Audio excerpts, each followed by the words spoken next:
We're on chapter 6, part 2 of medical medium brain saver. We are on your inflamed cranial nerves, and we left off at the tree branch effect. The cranial nerves where inflammation can be the most common are the trigeminal nerves, facial nerves, vagus, vestibular, cochlear, optic, olfactory, and hypoglossal nerves. As I mentioned earlier, our cranial nerves occur in pairs, which is why I refer to them in the plural here. You'll often hear these nerves referred to in the singular, that is the vagus nerve, as though it is one single rope of a nerve running through your body. I say vagus nerves because there is a pair of vagus nerve branches stemming from your brain stem, just as there is a pair of trigeminal nerves and so on. This wording reminds us that there is more complexity at work than we realize. And I like this because I am currently a massage therapist, a student massage therapist.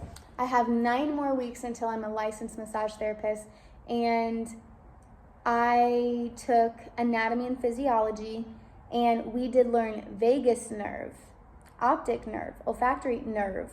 We didn't really get into that it's a bundle because I don't think our teacher's aware. I also don't really think that the medical industry is even aware.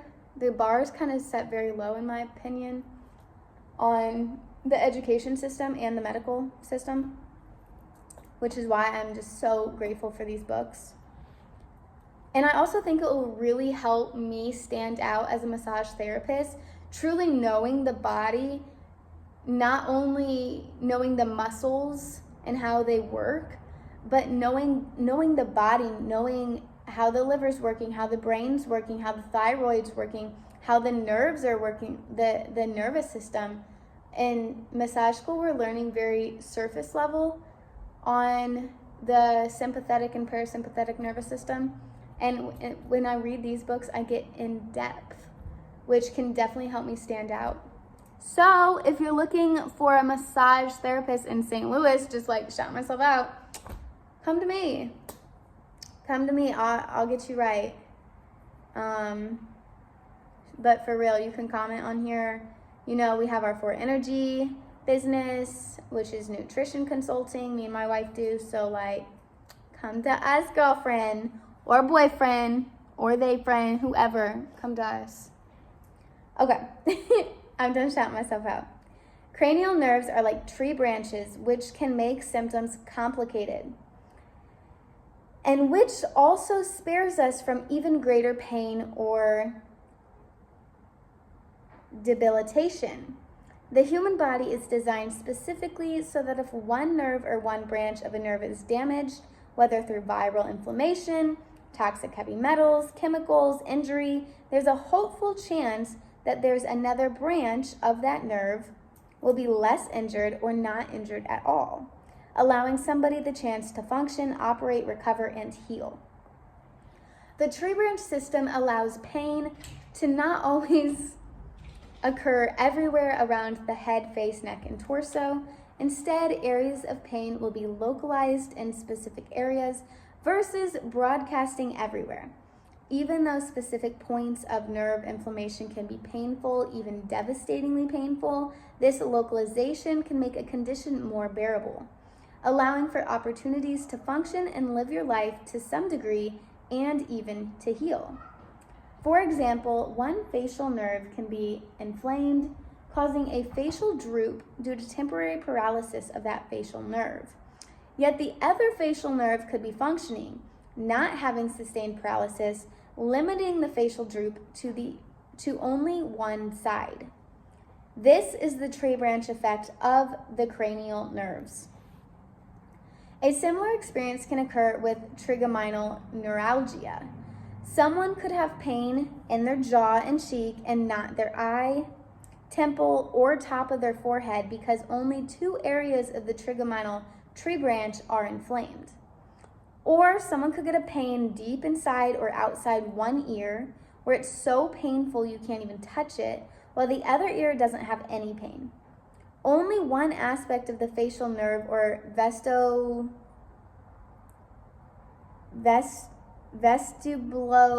hold on. I did learn about this. It's just hard to pronounce. Vestibulocochlear nerve, tree branch that's behind the pain is inflamed. If both branches of a cranial nerve are inflamed because the brain stem has an aggressive viral infection, then instead of being localized pain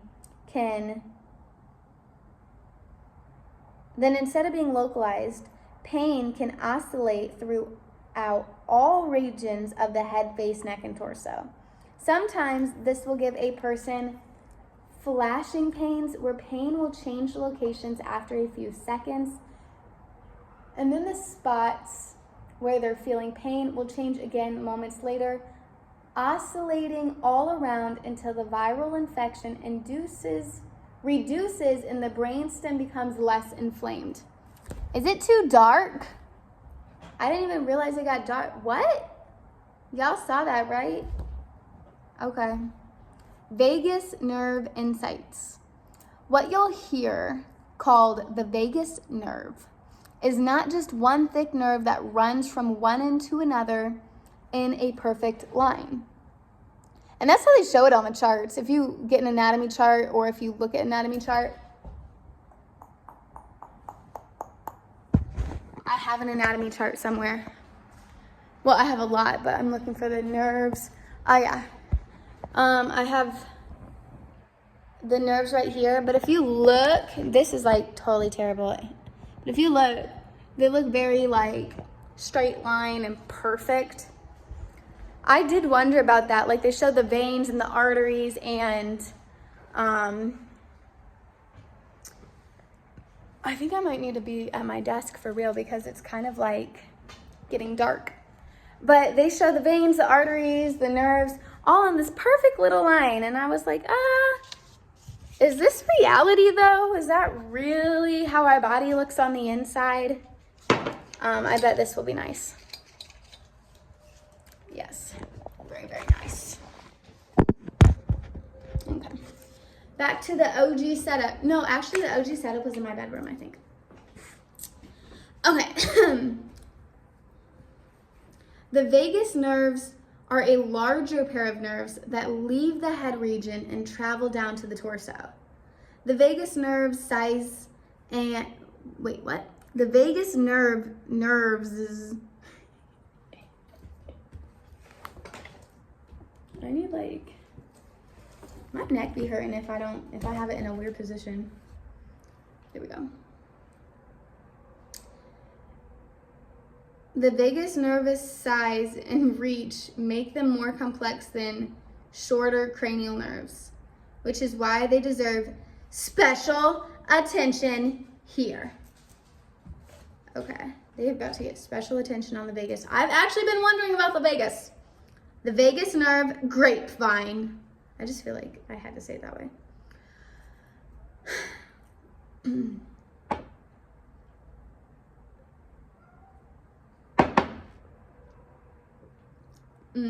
Apple juice.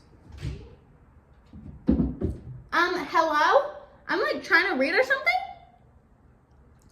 We can think of the vagus nerve structure as a grapevine. Like the other cranial nerves, the vagus nerve grapevine is split in two as it leaves the brain stem, with those two main vines branching out on their own pathways. One vagus nerve vine branch could be inflamed while the other vagus nerve vine branch is not inflamed. Jaxie poo. This is a critical part of the human design that protects us. It means that if one of the vagus nerves is completely inflamed or damaged, there may still be a chance of survival while the other vagus nerve shares its functions. Medical research and science haven't yet discovered all aspects of the vagus nerve. There are still new discoveries to be had. One future discovery, this is where it is awesome. Spirit of Compassion knows parts of the future regarding the human body and regarding what medical research and science is going to figure out, which I find to be fascinating. So, one future discovery is vagus nerve regeneration, VNR, that is. Certain parts of the vagus nerves can regenerate and regrow themselves if the conditions are right. So we're basically lizards. We can grow our tail back. Medical research and science will also discover that the anatomy of the vagus nerves is not definitive. The vagus nerves are not designed the same way in every person. For example, the vagus nerve branches don't completely connect in the torso for everybody. In some people, the two vine branches merely cross over and touch each other, not actually connecting. The vagus nerves also vary in length in each person. The discovery is going to be forced upon the medical industry due to robotic surgeries, where robots programmed to perform surgery end up injuring patients' vagus nerves because the calculations are so unpredictable from person to person. Medical communities are going to start finding out that the vagus nerve's length, growth, size, and direction of travel are not as cookie cutter as previously assumed. What?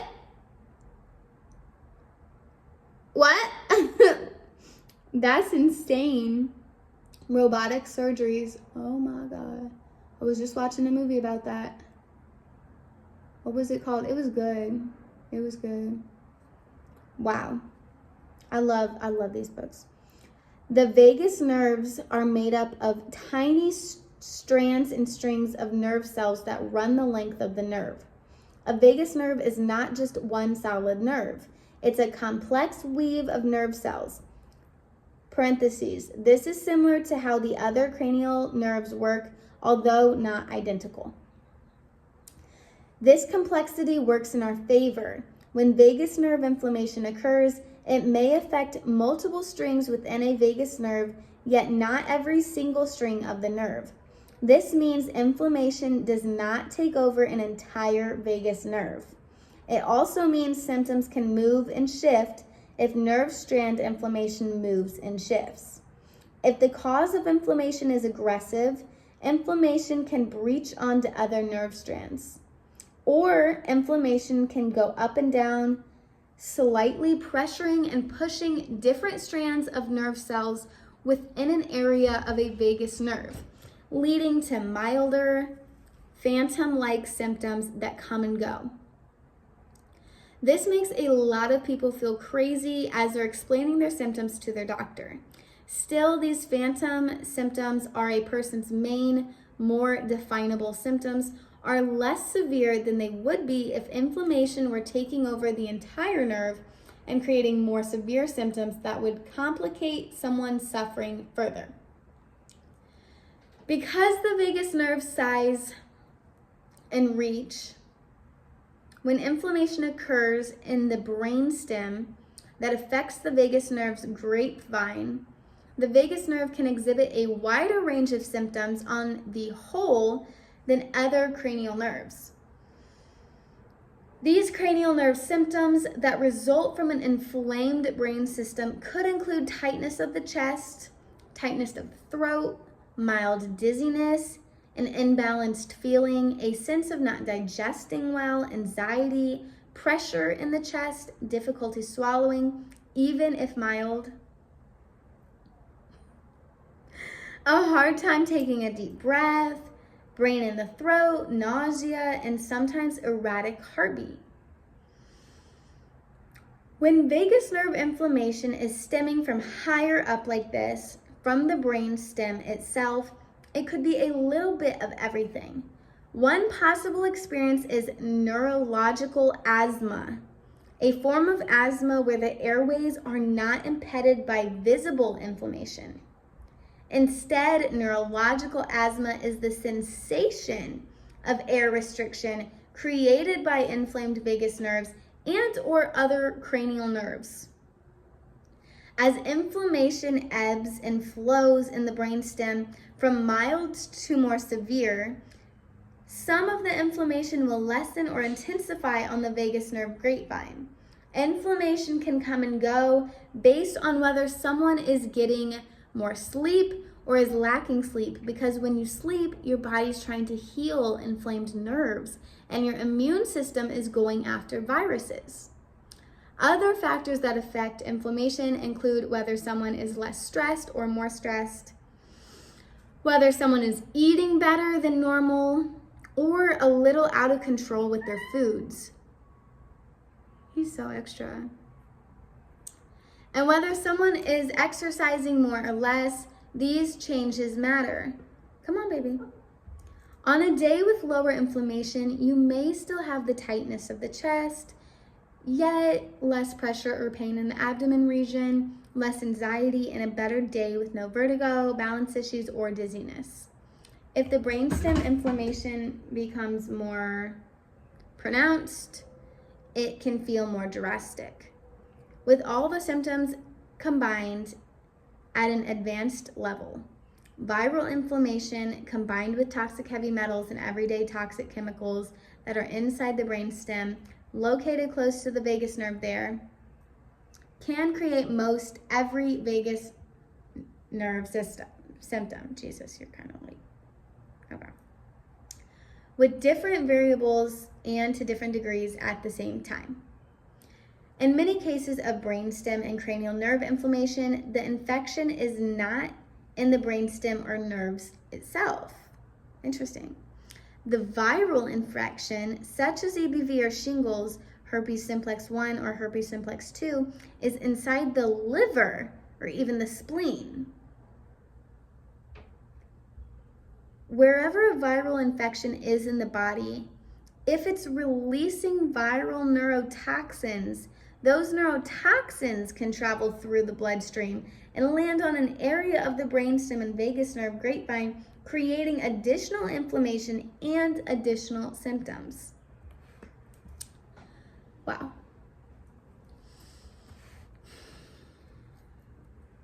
Wherever neurotoxins inflame a vagus nerve, they create an inflammation hotspot. That hotspot may lead to vertigo or dizziness, or that hotspot could result in tightness of the chest. Viruses themselves can also cling to parts of the vagus nerve grapevine. Not how you eat, but vagus nerve grapevine. Where was I? Isn't he such a helper? Jesus. Releasing viral neurotoxins while also creating hot spots where the viral cells have attached themselves to the nerves. If a virus attaches itself to a higher section of a vagus nerve, someone could experience a severe bout of vertigo, where they feel stuck, sick, unable to walk, like they're falling when they walk, like they're on a boat, or they could get the spins when they lay down in bed. They could even end up vomiting. The vagus nerves are channels for information delivery to the, wait, I gotta read that over, what? The vagus nerves are channels for information delivery to the lungs, heart, stomach, and intestinal tract. Yo, what? I gotta...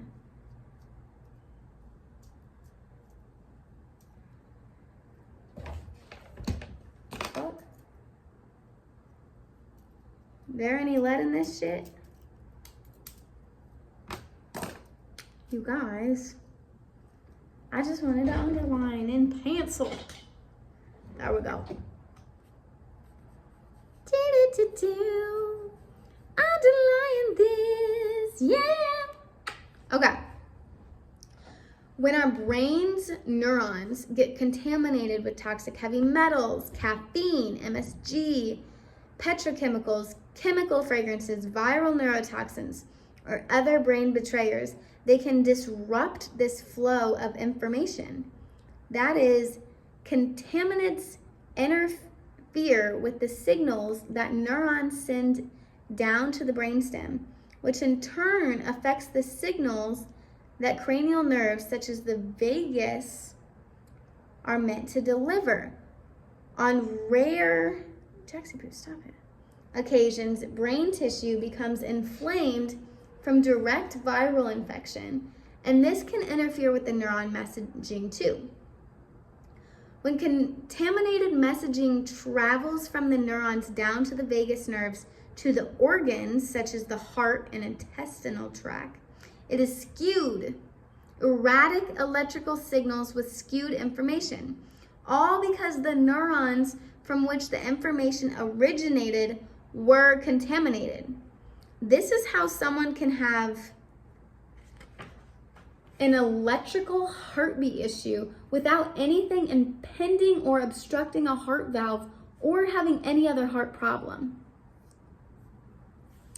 Another way an electrical heartbeat issue can occur if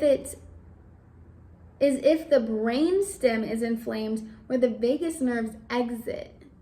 Messaging from neurons in the brain gets momentarily blocked in the brain stem, builds up, and then exits with high intensity, sending signals down the vagus nerve that hit the heart, which can cause heart palpitations and spasms in other places.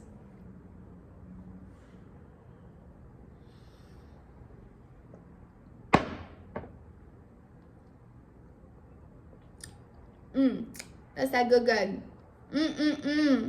Yum. Yum.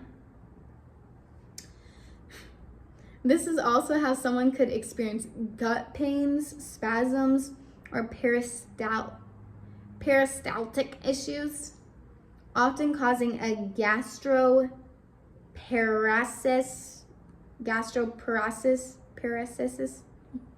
diagnosis without a physical problem in the gastrointestinal tract.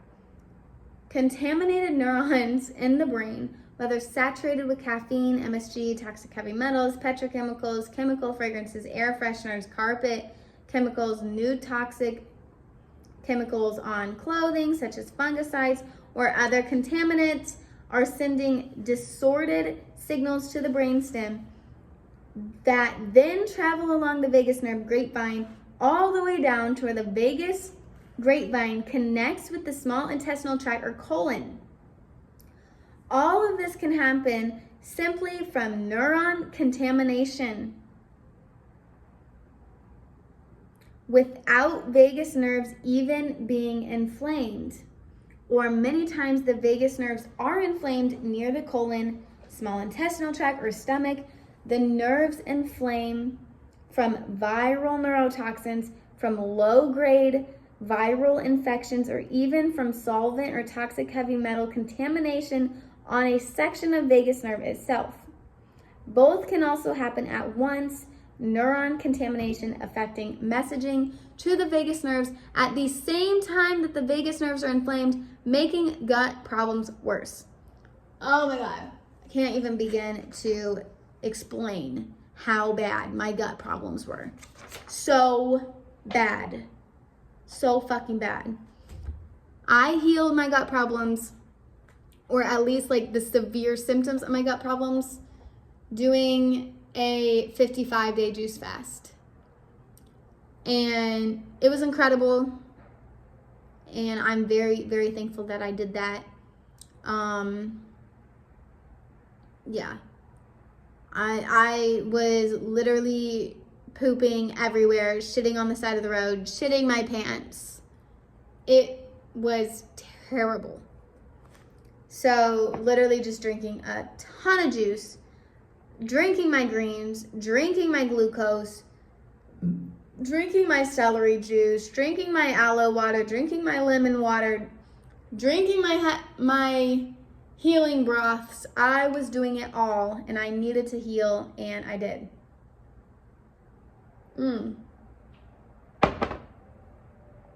I will forever shout out juice. I don't know if I should, I think I'm going to stop there because we're 24 and I'll just do we don't have that much longer. So, all right, this will be the end of chapter 6, part 2 of your inflamed cranial nerves.